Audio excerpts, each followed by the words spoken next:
Hello, everyone. I hope you guys are doing great. Um, I'm Jagjyot Kaur. I'm the president of Biotechnology Student Society, BioSS. And at BioSS, we started an alumni spotlight interview series where we invite alumni who are currently working in the field to give us the insights of what is going on in the field, or what sort of skills the employers are looking for, and many more questions like that. Today, we have Neha Mehta with us. She graduated from Centennial in 2018 and currently she is working as a quality assurance supervisor at Siemens Food. Hi Neha, how are you doing today? Hi, Jagjyot. I'm good. How are you? I'm good. I'm having a lovely day. I'm excited equally. Yeah, I mean, we will share your LinkedIn ID in the description, but I want to start with you telling us about the journey that you've had throughout the Mhm. years of how you landed on the first job that you got, and how did you evolve throughout the journey to land up where you are right Awesome. Yeah, for sure. So, as you mentioned correctly, I graduated in 2018. And as soon as I finished graduation, I'm pretty sure all the graduates are having the same question of now? how am I going to find a job? How am I going to make my network? We were all in the same boat. And believe me when I say you will figure it out as you go about it, right?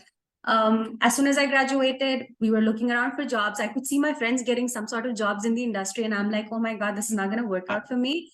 And luckily, I stumbled upon a small company, which was Sierra Custom Foods. That's where I started off as a QA technician. And I am so grateful for that opportunity because that set a good trajectory for my future roles. And I got in through a friend who was also in Centennial, who realized that because it's a small company, there are a lot of openings and they're looking to grow. Is when he reached out to me, my now husband, and he's like, you guys need to try this. And we did. And we were on a good track since then. In terms of what I did while I was not finding a job in those 6 months after my graduation, is be super active on LinkedIn. I was trying to connect to as many recruiters I could. Whether they responded or not, there was no harm in me reaching out on a text and saying, hey, I'm looking for a job. If this works out, it's great.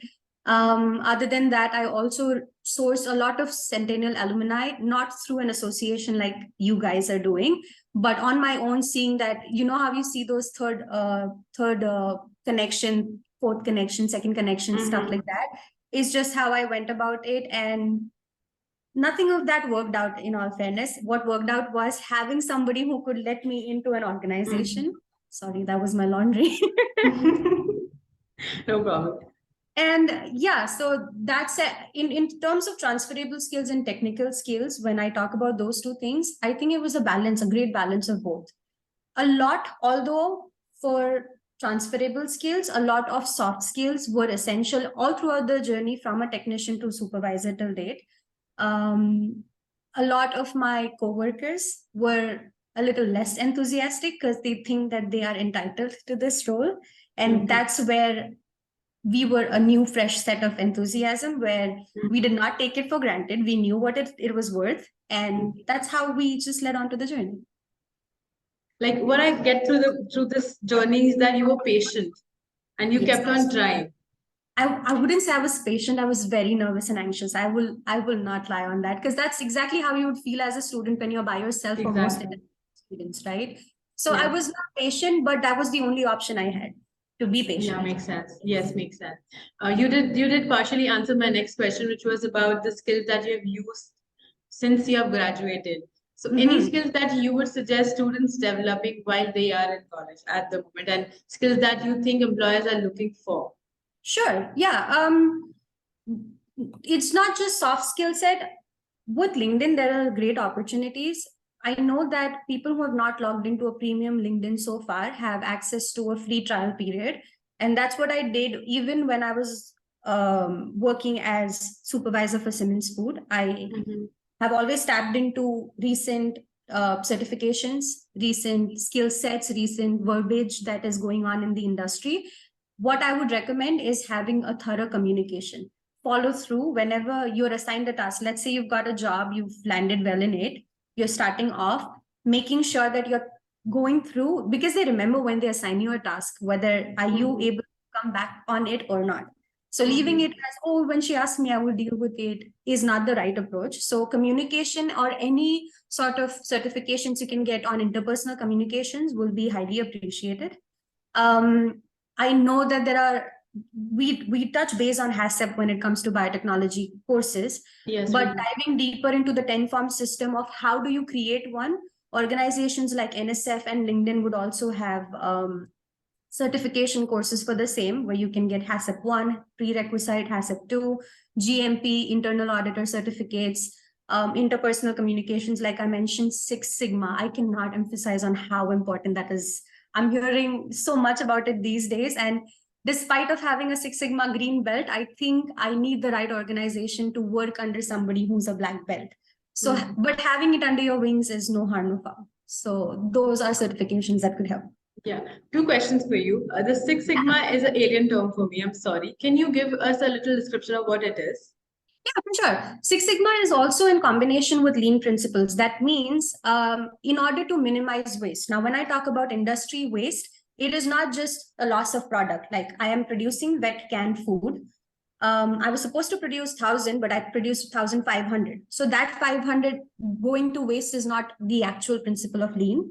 What it means is how much time am I saving? So for me to get my ingredients or recipes or what can I call them for Raw material?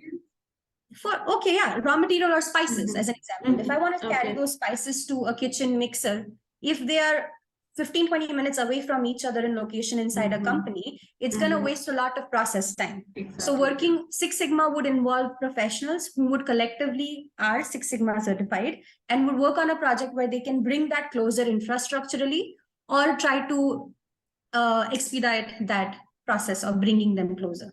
And that would save you 15-20 minutes of process time. That means given we produce 1,000 cans a minute in our industry, imagine the amount of production I'm increasing with that 20 minutes saved. So those are little principles of Six Sigma, lean and waste management that could come together, which also brings me to lean principles of continuous improvement. That is another key certification that graduates could opt for in the time when they don't have a job yet.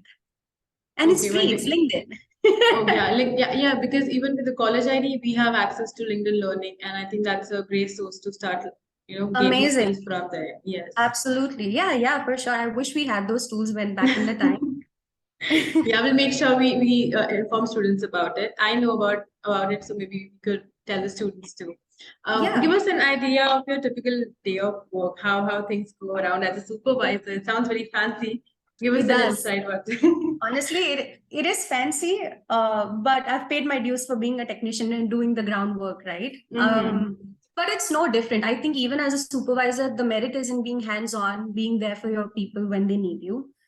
Leadership skills are a lot in demand. It's so much in demand because when you are even presenting yourself in an interview, the verbiage you use, the words you use is what they catch on. So if I were to say, I oversee, it doesn't make sense to them. But I lead a team of somebody, that makes sense to them, that you are trying to take some people in some direction, right? Exactly.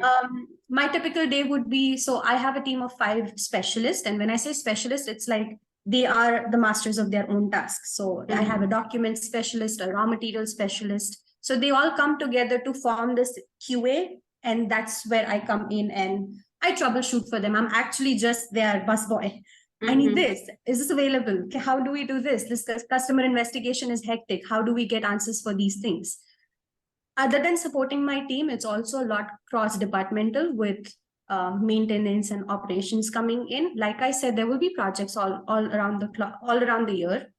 They're trying to better themselves as a company. And that's when your value addition comes in. Never be afraid to speak what you need to. If you think something could be done better, absolutely call it out and say that this could also be a way.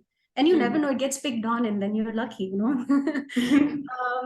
Other than that, HACCP, maintaining HACCP form systems, maintaining HACCP plans. We have audits like BRCs, SQF audits, GFSI audits, making sure that we are ready all throughout the year for that audit, for customer audits. All of these things are what I do in the background, other than my daily things that I have to deal with. Immediately cover for my manager. That would include sending out reports. I'm not sure if you've heard about the term KPI, that is key processing indicators or key productive indicators. They could be anything. Based on that, we are making sure that on the quality front, there were no hiccups for production to go ahead. We were all set. If there are any failures, production needs to work on it. So that communication through the senior leadership teams was also something that I did when my manager's off, right? Okay. Other than that, I was also an IT person. You have to be master of all trades, you know. Okay. In case if because of COVID, when a lot of IT professionals were not on site, we were essential. We had to show up to the business anyway. So that's when we figured out that we are going to have to learn to do without them and troubleshoot our own ways. So yeah, you wreck a computer, but then you go fix one is how it is. Yeah, So that is any, pretty much. yeah. Yeah. So any IT skills that you recommend students to like go ahead and pick up? Honestly, no, I'm not. I wouldn't be the best person to answer that. It's actually just basic. When you read something on the screen that's saying this is not working, go Google it and then find your answers. So as much as you're on your own feet, employers see a lot of value in you not stopping when something stops you. You going and finding another way out to it is what they value so much. And I cannot emphasize on how much financial value it has brought to me, that trait of never stopping and going ahead. It stands out no matter where you are, no matter how. I did not have a ridiculous boss, but if you did have a ridiculous boss, it shines through. It just does. Yeah. Yeah. Also, I'm just curious if you went through a training period before joining on any of the positions that you've ever been Ideally, that is what companies would want to do for you. Unfortunately, the circumstances of the manufacturing industry are so hectic that it doesn't always work out. You don't always get trained. But if it is something critical which you have to experiment or microbiologically test to get some testing done, you'll have SOPs. Those will always be standard. Okay. But holding your hand and come see this is how you do it is never going to happen in this industry. No matter how new you are, you're going to have to figure your way out. And that's the best way to learn. It's just like thrown in the water, learn to swim. Oh, lovely. I'm sure you didn't have a very cakewalk journey. I'm sure you had challenges. So, would you like to share with us any of the challenges that you faced and how you overcame them? Sure, yeah. Um, Other than, of course, getting into the industry, that's going to be a challenge for every newcomer in this country. But once you're in the company, we don't think it through because we are so high on adrenaline. We are so energetic. There is existing culture of a company that you have to gel into. It's almost like getting married, that you gel into a husband's family and their culture and cannot be sassy like I'm not going to do this. So it would be, of course, you know your boundaries, but it was very hard for me to understand that it doesn't always have to be personal for it to be professional. Oh, very good advice. Yeah, so it doesn't really have to be personal in the terms, in the sense that there are companies where people have worked together for 30 years, 40 years as a team. And now for you to leave your mark in that team is going to be a journey of patience, which I did not have when I started Simmons. So I was so aggressive. I was like, why won't they be friends with me? Why are they just talking amongst themselves? Why am I sitting in the corner?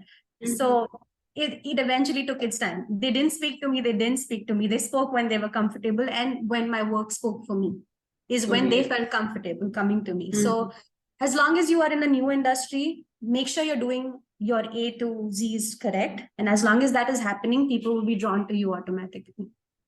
That's a lovely advice. I never thought in that way. Like, that could be one of the challenges entering the industry, not only just like getting into technically, but also the professional setup Soft of skills. meeting people. Yeah. Yeah. A And great I, advice. as much as I may look or sound to many people like an extrovert, I'm a major introvert. So it was 10 times more harder to have small talk and be there for people. So you figure it out is all I can tell, but never say no whenever you're assigned something that's out of your scope.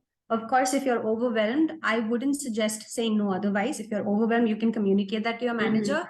But there's a lot of merit in knowing something which is not even in your field, because you never know with the way the whole world is headed. These jobs may exist, may not exist. Our technical skills will always thrive. Exactly. Yeah. So always keep on learning and going ahead. That's what you would suggest. The moment you feel you're comfortable, challenge yourself again. Never stop. If this is too comfortable, something's not right. Yeah, I think that's the motto of my life. I keep on challenging and like popping that comfort bubble every time I think I'm getting too comfortable here. I need to like bring on more challenges, try something new, learn something Yep. new, I guess. And it's so scary though, because even for the reason I'm talking to you in past tense with Siemens is because I have moved to London now, where I will be Oh. leaving Siemens and I will be transitioning to, I hope, some new opportunity. Mhm. But that decision of leaving Siemens for the last 3 years, where I've grew as an individual and professional there, and coming here and trying to do it all again on my own, it was a challenge. But I'm so glad I did it, because I'm seeing so many different things that I didn't see for so long. Exactly. I'm sure like all the skills that you've honed all these years will help you get a job and I or in hope a so. better place, you never know. Fingers crossed. Were you a co-op student during when you were when you were in Centennial? No, I was not. I was not a co-op student, and that is why I think it is my journey is all beautiful in its own way, because we actually did it from the scratch on our own. Mhm. The the students that I had studying with me, who were not a part of co-op as well, Mhm. we have hustled way too much, be it working in a part-time burrito place, be it hustling as a roof constructor person, or all of those. We've done it all, so I take a lot of pride in it. But I know that the next question could probably be of how can you get into the industry if you're not into co-op. And like I said, the best advice is go through your professors. You know how they say in the lectures that follow this page, follow that page. Go online and just search companies like Maple Leaf, Sierra Custom Foods, Dufflet Pastries, FGF Brands. All of these companies are growing, Aspire Bakeries. The only challenge is that I remember, and I have a few friends as well, you need to step out of Scarborough and find another place for yourself and go closer to the industrial area. That's when you will start hustling and see so many other industries around you.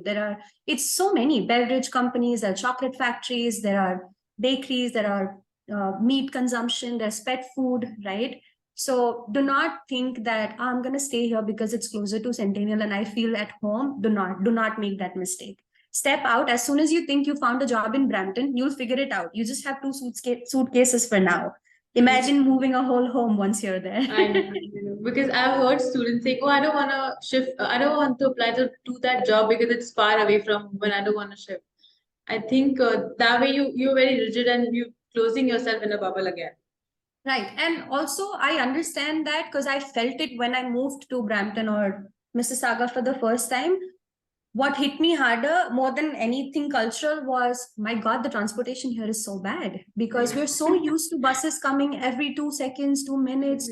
And Yeah. out here, you wait for half an hour to see one bus and that would decide to not show up, and you're back to waiting another hour in cold.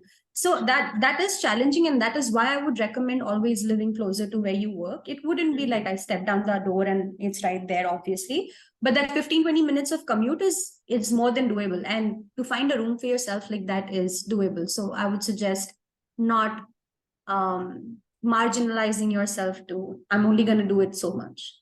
Yeah. Also, now that you don't have co-op, but you must have seen your classmates who did opt for co-op. Do you compare and do you think that their journey was easier, or would you think it is beneficial, or do you suggest taking up co-op for students who are still like thinking about it, maybe contemplating, I guess? I'll be honest with you, I did not have somebody that I knew from co-op. Unfortunately, the connections I had as friends or as closed ones were all of the same non-co-op journey or not co-op, so I wouldn't be in the position to answer for them. Okay, yeah. Sorry. No problem. So moving on to the last question. This is the question that so many students come to us asking because we go around asking students what questions they want us to ask to the alumni, and that is, what is the right time to apply for jobs now that you know that you're going to graduate maybe in the next by the next semester? What is the right time to start applying for jobs? For any person who's anxious, paranoid, and crazy as any of us were, it would be the moment you know that you've cleared all your subjects and you know you're going to hit the goal. It would be that moment. That is when I would realistically apply, but practically I may not get a job. There's going to be a difference, and I will clarify that. You can apply as soon as you want. You can even apply it before you graduate, 7 months before you graduate. but it's going to take the time it needs anyway. One, employers are not going to be accommodating of the fact that you haven't finished yet, you are not graduated yet, so you're not going to get it. It's just going to be pushed away. That's one. Two, let's say that they are accommodating of the fact that you can do well, your marks are doing great. The second question they have, are you going to have a work permit? Would you be able to work with us for that? So those are the questions that will stop you from getting where you need to. Now, in our time, at least, we had companies who are accommodating of the fact when you get that slip that you are an implied status, that you've applied for your work permit and you'll be taken care of. They are okay. Some of the employers are okay with that receipt. Some are not. So these are the hurdles that you may not think through. Right now, it's just like job, job, job, job. But these are the questions that come your way, right? So yeah, these would be the hiccups. Other than that, yeah, there's no right time. It could be the day you graduate or 7 days before that. You can apply, but for it to work out, and I'm not demotivating it, it's better to hear the truth now than be shattered later so that you're prepared, right? And given now, it's super competitive. Quality assurance, and if you don't mind me adding that point in, that when we were speaking about technical skills and transferable skills, I could not use a lot of my technical skills that I've learned in Centennial is because I did not opt for a job that required those skills. So because I come from the manufacturing industry, it's so much more hands-on, it is so much more people-worthy. Whereas working in a lab environment would have made use of my pipettes and the microorganisms that I learned about, right? Okay. So it totally depends on what field are you choosing to work into. My advice is to go for the manufacturing field always, because it's not just QA that you will be seeing. You have a full view of R&D, you have manufacturing, you have sales, operations, your manager's role. So there's so much more to learn. Whereas a lab, in its own way, it's beautiful because it's to yourself. You can be silo if you need to. If you're a people person, that's manufacturing is your place to go. But lab would restrict you. How far could you go? Probably manage a lab, perhaps. But for a manufacturing world, you could aim for something as much as a director of quality assurance. You know what I mean? Because you have the idea of what all is going on in every section. Exactly. And then you are worthy of sitting up there and knowing that I can play the puppets from here. That is what it is, right? So manufacturing will always be my heart place. I will always have my heart with manufacturing, and it never runs out of business. People are never going to stop eating food. People are never going to stop consuming beverages. Pets are not going to stop eating food too. So you'll always have jobs. Yeah, that's a really great advice. I hope now that you're in London and you will be looking for jobs, I hope you end up with a manufacturing job again. Oh, that's the goal. I'm not looking otherwise. I'm not looking otherwise. Yeah. Thank you so much, Neha. It was so nice to meet you. And the insights that you have given us, especially the one that I mentioned about adjusting to a new environmental setup, not only just technically, but there are people around you. You need to adjust with them. That was a very different point that I did not expect hearing from anyone. Thank you so much.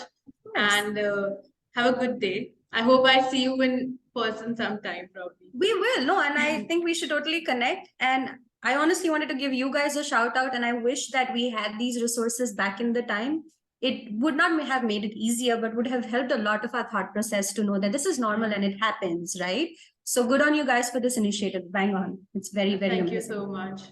So that was Neha Mehta, guys. I hope you like this video, and we'll have more such interviews coming up. So stay tuned. And by the time, I always wanted to say this, so like, subscribe, and share. Hey! Okay, thank you, guys. Awesome. Take care.